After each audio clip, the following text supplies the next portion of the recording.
Hello everybody and welcome back to Gardens and Crystals with me, Wesley Peterson, and today we are out in the area of our garden here at Crystal Cottage called Joakim's Corner, and I am finally doing a little bit more to get ready for the last Thuja Brabant bushes that I want to plant behind me here.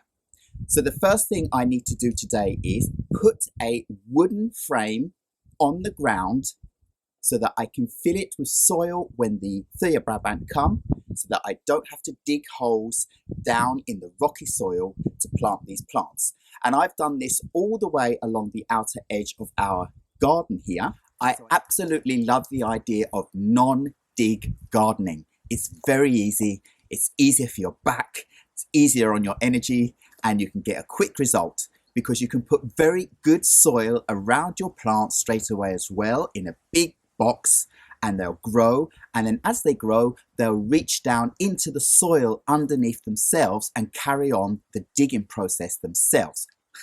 What a great way to garden, right?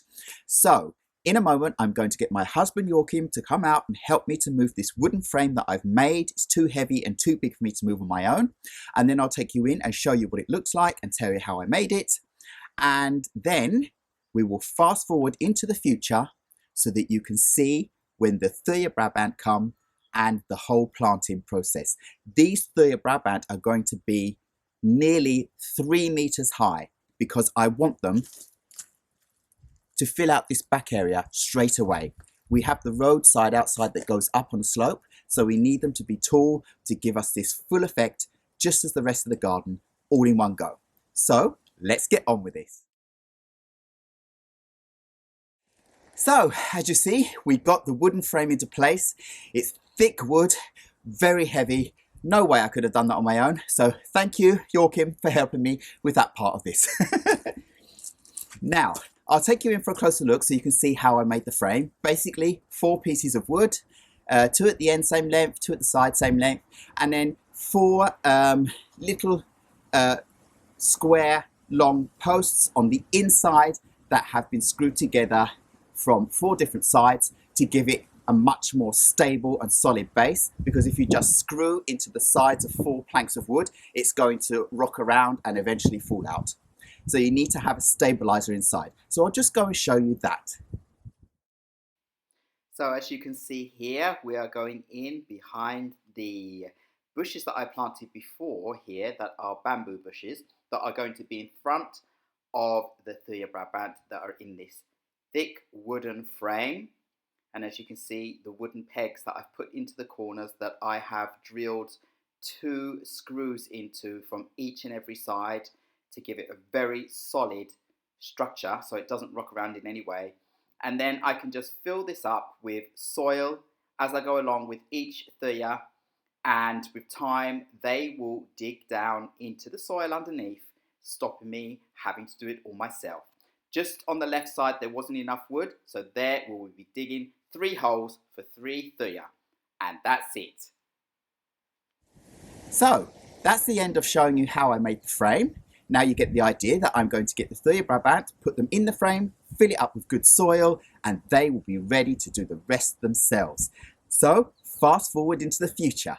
So now we have raced forward in time. It's just over a month later after we moved the box into Joakim's Corner, and you can see the Thuja Brabant bushes have arrived. They are over 2 meters tall, and I just can't wait to get these in place. So look at this bundle behind me.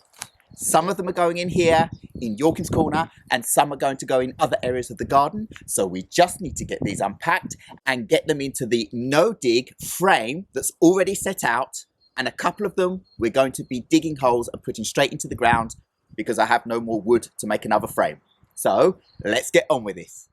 So as you can see here, we already got the first Thuja bush and put it in place, compacted some good soil around it, and then 1/2 meter away from that, we placed the next Thuja bush, put a load of soil around the edge and compact that in, and we'll carry on doing that with the next and the next and the next one until they are all in together and we have a lovely wall of green.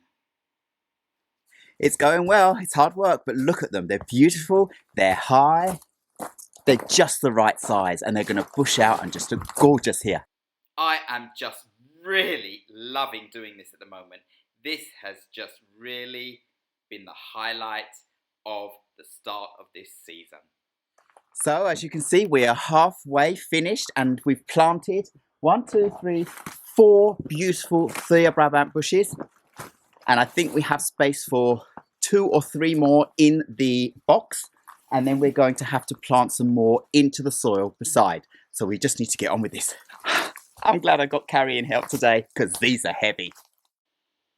Oh, it's just a joy to see this being done. This beautiful green wall that we're putting up, our lovely hedge, and it just is going to elevate the garden in an instant. And this is how quickly it can happen. Buy yourself a couple of lovely evergreen bushes and put them out there where you need a nice barrier or a nice area of green to look at. This area is important for us to be green because all winter long, actually, we sit looking out of the windows towards these Thuja bushes, and we want it to feel nice and green all winter long because the colder months here in Sweden last for about 8 months before the leaves come out. So we really do need to think about those 8 months rather than the few months we have of summer season. I couldn't be more pleased with how this is working out. Look at that lovely green bush we already have.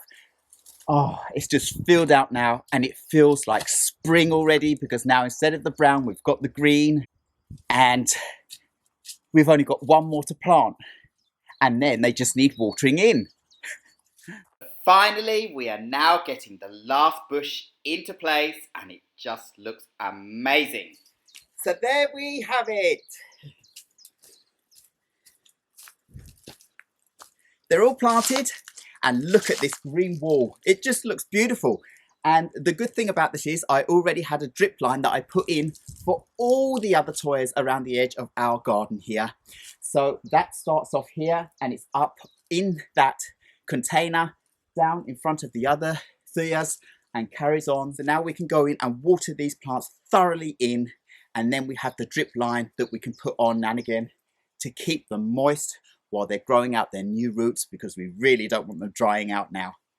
But I've had such good success with all these Thuja Brabant bushes I've bought. I haven't lost any. Some have browned out and I've had to cut them down and replant them somewhere else and they flushed out and they're growing into small bushes. So even though I've had like 4 that browned out, tall ones, they have actually grown back and they're turning into bushes. So I haven't lost a single bush I've bought. So I do really highly recommend buying Thuja Brabant. They grow fast, they bush out quickly. They have these lovely green tones at different times of the years. They're evergreen and they just look lovely. They give you privacy, they dampen out sound. And what better to look at than a lovely green natural bush. So thank you very much once again for watching Gardens and Crystals with me, Wesley Peterson. It's a beautiful sunny day today. Now we've done the hard work. I have a few more Thuja Brabant that I need to plant out around the edge of the garden and in the Garden of New Beginnings. And then we are going to have a break, sit in the garden, have a nice drink and enjoy the day. So thank you very much for watching Gardens and Crystals with me, Wesley Peterson.